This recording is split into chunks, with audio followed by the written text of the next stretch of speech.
अस्सलाम वालेकुम नाज़रीन इकराम, मैं हूं आपका मेज़बान अब्दुल्ला इदरीस और आज मैं आप लोगों के लिए लेके आया हूं बिल्कुल न्यू स्टाइल में सुपर क्रिस्पी सुपर टेस्टी और बहुत ही कम सामान में तैयार होने वाले चिकन और ब्रेड के ज़बरदस्त किस्म के स्नैक्स।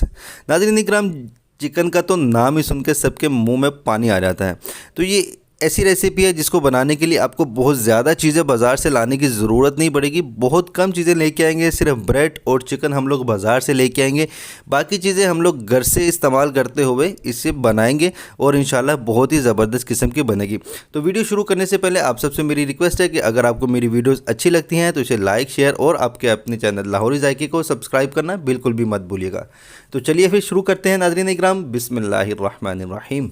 तो सबसे पहले हम तैयारी करेंगे वाइट सॉस की। वाइट सॉस बनाने के लिए हमने सबसे पहले फ्राई पैन चूल्हे पे चढ़ा दिया, जिसमें 2 टेबलस्पून कुकिंग ऑयल ऐड किया है और 2 टेबलस्पून इसमें हम मैदा ऐड करेंगे। मैदा ऐड करने के बाद इसे हम लाइट ब्राउन होने तक फ्राई करेंगे। इसे ज़्यादा ब्राउन नहीं करना नाज़रीन इकराम, हम लोग बिल्कुल लाइट ब्राउन करेंगे, डार्क ब्राउन नहीं करेंगे। तो जैसे ही ये अच्छे से फ्राई हो जाएगा तो उसके बाद हम लोग इसमें दूध ऐड करेंगे। तो दूध हम इसमें 2 कप ऐड करेंगे।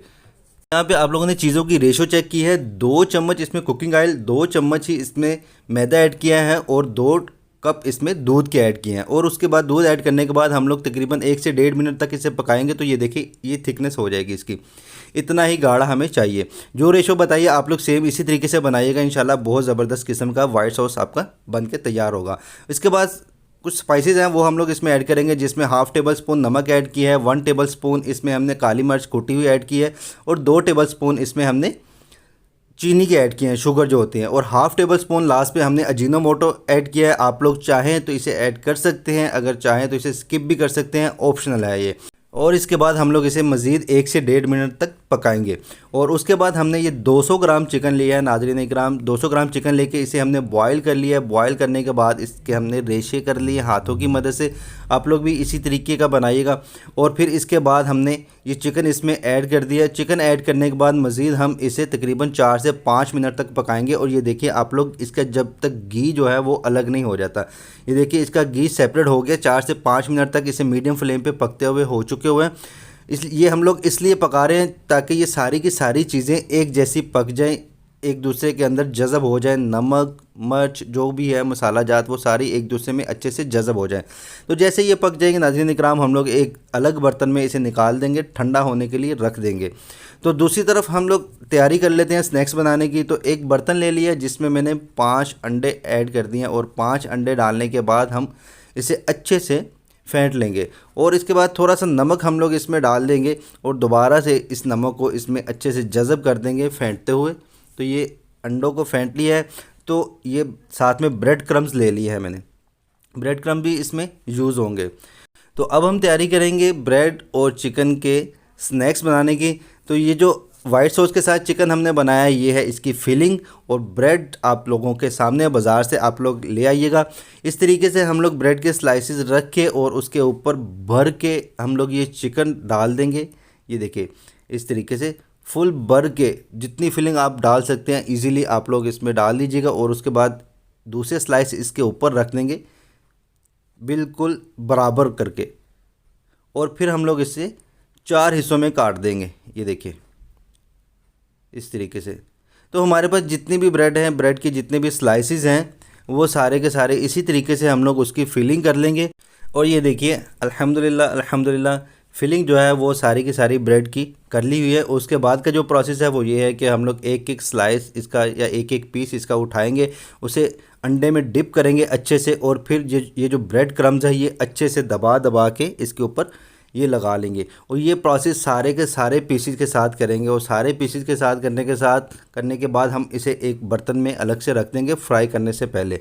तो फ्राई करने से पहले इसलिए मैं आपसे कह रहा हूँ क्योंकि साथ साथ आप लगाते जाएंगे और साथ साथ इसे फ्राई करेंगे तो इसके ऊपर का जो मटेरियल है वो सारे का सारा उतर जाएगा। तो थोड़ी देर इसे लगा के तो हम लोग एक साइड पे रख लेंगे। तो ये देखिए अल्हम्दुलिल्लाह अल्हम्दुलिल्लाह हमने सारे के सारे पीसेस जो हैं वो ब्रेड क्रम्ब के साथ लगा लिए हैं। तो अब हम इसे फ्राई कर रहे हैं। तो फ्राई करने के लिए नाज़रीन इकराम आप लोगों ने चूल्हे का जो फ्लेम है वो मीडियम से हाई रखना है।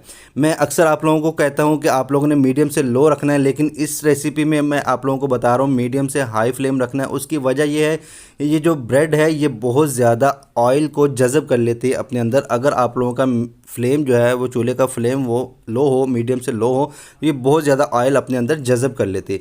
तो हमने क्या करना है, अंदर का जो मटेरियल है, इसके अंदर की जो फीलिंग है वो तो ऑलरेडी पकी हुई है, हमने अच्छे से पकाई हुई है। हमने इसकी बाहर वाली जो साइड है वो हमने पकानी है। तो बाहर वाली जो साइड है वो पकाने के लिए हम लोग चूल्हे का फ्लेम थोड़ा सा हाई रखेंगे, मीडियम से हाई रखेंगे, और इसकी बाहर वाली साइड जो है वो अच्छे से ब्राउन करके, लाइट ब्राउन कीजिएगा, ज़्यादा डार्क ब्राउन मत कीजिएगा इसे। तो लाइट ब्राउन करके हम लोग इस तरीके से इसे निकालेंगे। ये बाहर से बहुत ज़्यादा क्रिस्पी होगी और अंदर से बहुत ज़्यादा सॉफ्ट होगी। मैं आप लोगों को अभी एक स्लाइस जो है ना वो दिखा देता हूँ, उसे अंदर का जो हिस्सा है उसका वो भी दिखा दूंगा इंशाल्लाह। आप लोग देखिएगा, अंदर से बहुत ज़्यादा सॉफ्ट है ये और बाहर से बहुत ज़्यादा क्रिस्पी है और बहुत ही टेस्टी बनने वाली है। आप लोग ये रेसिपी लाजमी ट्राई कीजिएगा। नाज़रीन इकराम, जब आप लोग ये रेसिपी ट्राई करें तो कमेंट सेक्शन में अपना फ़ीडबैक देना बिल्कुल भी मत भूलिएगा। ये देखिए, ये बाहर से क्रिस्पी है और अंदर से कितनी सॉफ्ट है, ये देखिए, और इसने ऑयल भी इतना ज़्यादा जज़ब नहीं किया। आप लोग भी इसी तरीके से बनाइएगा। मुझे पूरी उम्मीद है इंशाल्लाह ये रेसिपी आप लोगों को बहुत पसंद आने वाली है। अगर ये रेसिपी, ये वीडियो आप लोगों को पसंद आई है तो इस वीडियो को लाइक कीजिएगा, शेयर कीजिएगा दोस्तों और फैमिली मेम्बर्स के साथ। तो नाज़रीन इकराम, यहाँ टाइम हुआ है आप लोगों से इजाज़त लेने का। आप लोगों से इंशाल्लाह मुलाकात होगी एक नई वीडियो में, एक नई रेसिपी के साथ। तब तक के लिए अपना और अपने घर वालों का बहुत ज़्यादा ख्याल रखिएगा। मुझे अपनी दुआओं में याद रखिएगा। अपने मेज़बान अब्दुल्ला इदरीस को इजाज़त दीजिए। अल्लाह हाफिज़ नासिर।